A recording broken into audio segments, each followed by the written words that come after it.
Hello guys, bersama saya lagi dalam Alright Nopa Channel di kesempatan pada Hari Raya Korban ketika Perdana Menteri kita dan isteri Kak Wan balik untuk merayakan, ya, Datuk Seri Perdana Menteri kita sempat ya bertemu ataupun menziarahi melawat bekas guru ataupun bekas guru agamanya di Bukit Mertajam. Dan dalam pertemuan itu sahabat semua, ya, bekas guru agama Perdana Menteri ini membuat pendedahan perkara-perkara yang ramai tidak tahu, ya, berkaitan dengan Perdana Menteri kita. Jadi menarik untuk kita ikuti apakah pendedahan itu. Jadi tanpa membuang masa, mari kita lihat ya kenyataan media ini. Ya, tidak pernah jumpa anak murid macam ini. Bekas guru agama teruja, ya, Datuk Seri Anwar datang melawat beliau. Jadi sahabat semua, izinkan saya untuk membaca kenyataan media ini yang sepetik daripada Harapan Daily menyatakan, siapa sangka kehadiran Datuk Seri Anwar Ibrahim yang hadir menziarahi bekas guru agamanya di Bukit Mertajam hari ini membuka lebih banyak sisi baharu Perdana Menteri itu yang tidak diketahui ramai.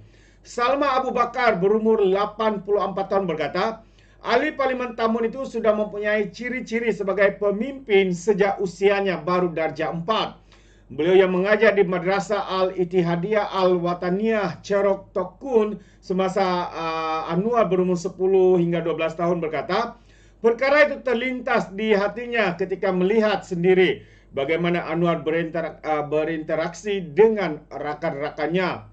Anwar memang menunjukkan potensi yang besar sebagai pemimpin seawal usia 10 tahun katanya. Melihat perwatakan dan cara beliau berinteraksi dengan rakan-rakan pada masa itu, memang terlintas di hati saya bahwa beliau mempunyai potensi untuk menjadi seorang pemimpin apabila besar nanti. Tambah beliau baik dan sentiasa menghormati orang lain. Saya mau beri semangat kepadanya agar sentiasa berpegang pada sifat-sifat Allah dan jangan berputus asa, katanya kepada pemberita selepas Anwar menziarahinya di kediaman Ustazah di Cherok Tokun hari ini. Anwar dan istrinya, Datuk Seri Dr. Wan Aziza Wan Ismail, tiba di rumah Salma pada jam 11.30 pagi dan meluangkan lebih kurang 20 menit selepas menghadiri program Korban Perdana bersama Perdana Menteri di Masjid Jamik Cherok Tokun bawah. Halimah ketika ditemui pemberita selepas kepulangan Anwar menzahirkan kesyukuran dan terharu kerana dapat bertemu anak didiknya selepas puluhan tahun tidak bersua. Tambahnya, sebelum ini saya hanya berpeluang berbual dengannya melalui telefon. Dan selama 31 tahun mengajar, katanya belum pernah saya jumpa anak murid macam Anwar. Saya pernah kata pada dia, satu hari nanti dia akan jadi pemimpin. Jadi saya rasa sebab, terkejut dan tidak percaya pun ada bila dia telefon kata nak mai datang melawat kongsinya lagi. Wow, itu dia sahabat-sahabat semua. Jadi seperti yang kita tahu selepas pendedahan ini, ya, beliau sendiri menyatakan, bekas guru agama kepada Perdana Menteri kita mengatakan bahwa kepimpinan, ya, dan ciri-ciri kepimpinan sebagai pemimpin itu sudah terserlah sejak beliau berumur 10 tahun lagi, ya. Jadi ini bukanlah satu yang perkara yang remeh-temeh, ya, apabila kita tahu bahwa Perdana Menteri Datuk Seri Anwar Ibrahim mempunyai pandangan, mempunyai visi, ya, walaupun seringkali dihina. Dan kita tahu perjalanan karier politik Perdana Menteri kita Datuk Seri Anwar Ibrahim juga bukanlah perkara yang mudah sahabat-sahabat semua. Ya, apabila begitu ramai musuh-musuh politiknya, politikus-politikus yang rakus kuasa, menjatuhkan beliau, menghina beliau, memenjarakan, menyumbat dalam penjara hanya kerana untuk mereka mahu kekal berkuasa dan tidak mahu Datuk Seri Anwar Ibrahim ini menjadi penghalang untuk mereka terus berkuasa. Namun sahabat semua, inilah takdir seorang yang bernama, sesuk tubuh yang bernama Anwar Ibrahim kini diangkat menjadi pemimpin nombor 1 negara. Tahniah kita ucapkan kepada Perdana Menteri kita. Jadi sebelum saya akhiri, satu perkara juga yang menarik untuk saya kongsikan, kenyataan terkini daripada Perdana Menteri kita, yang mana beliau menyatakan Malaysia bersedia sertai blok ekonomi BRIC. BRIC ini apa singkatan nama penuhnya sahabat semua? So, mari kita lihat ya apakah makna sebenar BRIC itu. Jadi Datuk Seri Anwar Ibrahim mengesahkan bahawa Malaysia telah menyatakan hasrat untuk menyertai organisasi antara kerajaan BRICS atau nama penuhnya adalah B itu Brazil, Rusia, India, China dan Afrika Selatan kepada Presiden Brazil Luiz Inácio Lula da Silva. Jadi Perdana Menteri berkata, Malaysia akan melalui proses-proses untuk memungkinkan negara menyertai organisasi antara kerajaan itu.